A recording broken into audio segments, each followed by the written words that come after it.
So I posted a video last year on how I paint skin, but I've actually improved and learned quite a bit since then. So I sort of wanted to share an updated version with you guys, and that's what I want to share with you guys today. So yeah, let's get started. I always start by laying down a base color for the skin.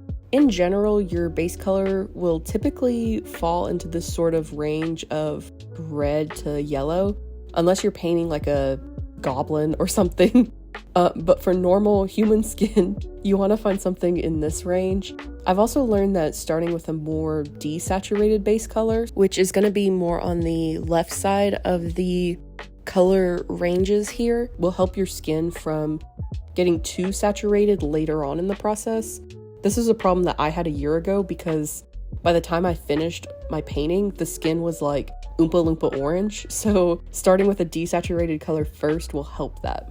Just a quick note on my line art that I wanted to point out. I do change my colors, the colors of my lines to red, and then I also set my line art layer to multiply. This just helps all of the colors of my line art blend in. This is a pretty big part of my process, so I just wanted to make sure I mentioned it, but yeah. So once I've laid down my base colors, I want to add some warmth to the skin. Before I do this, I want to show you the color zones of the face. Typically when you're painting, the top of the head is going to be more yellow, the middle is more red, and the bottom of the face is more blue. This is based on master paintings. It depends on the style that you're going for, how closely you follow this guideline. I don't really follow this to a T, but whenever I'm adding warmth to the skin, I'll definitely emphasize this reddish area on the cheeks, nose, and ears. And now we're getting to the point in my process that differs quite a bit from a year ago. I've gotten a lot more comfortable with using multiply and overlay layers for my shadows and highlights. So I'm going to create a multiply layer and set it to clipping mask above my base color layer. This will keep my shading on top of my skin only. I'm going to use a desaturated grayish red color and take a soft brush to lay down my initial shadows. I've learned that it's really important to sort of slowly build up your shadows. I think even a year ago I struggled with shading because I was trying to do it all in one go and was just being really impatient. I'm an impatient person, so I have had to learn to be a little bit more patient with this process. I found that starting with a soft brush forces me to focus on the general shadows and where to place them, and then I'll add harder shadows later, which is what I'm gonna do now. I'm just gonna add a new multiply layer, and I'm gonna use this soft round brush from, I think, Lotus Bubble, and add some more defined shadows. I'm keeping in mind that things don't have to be perfect at this stage.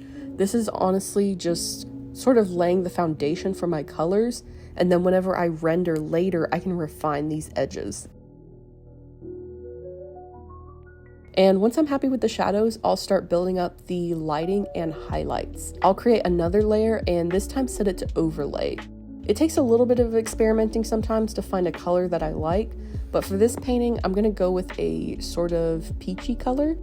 I'm using the soft round brush again, and I'll use the smudge tool as needed to sort of soften the colors and edges. I always try to make sure I've got a good mix of hard and soft edges. Where we place the highlights will depend on the lighting scenario, but there are some areas on the skin that are often lit. This includes places like the forehead, the tip of the nose, the chin, the corners of the eyes, the cheekbones. Basically anywhere that sort of juts out of the face will be more lit. It really helps if you follow a reference for this process or just kind of learn the general areas that are typically more lit. So at this point, I have a lot of warm colors and shadows. So another step that I've started doing while painting the skin is to take a cooler color, like a blue or a violet, and add it to the shadows and give it a bit of contrast. This makes a really big difference in the end result and just helps give it more depth and just helps kind of combat all of this warmth with some cool tones. Once I've got my shadows and highlights down, I'll start the rendering process. So I have another video that explains my rendering process a little bit more in depth, but basically I'm just defining what I already have here, using the colors already on the canvas, and just sort of making sure that I've got a good mix of hard and soft edges as I go along. And yeah, that pretty much does it for this video. Thank you guys so much for all of the support you guys have given me lately. I really appreciate it, and I'll see you guys in the next video.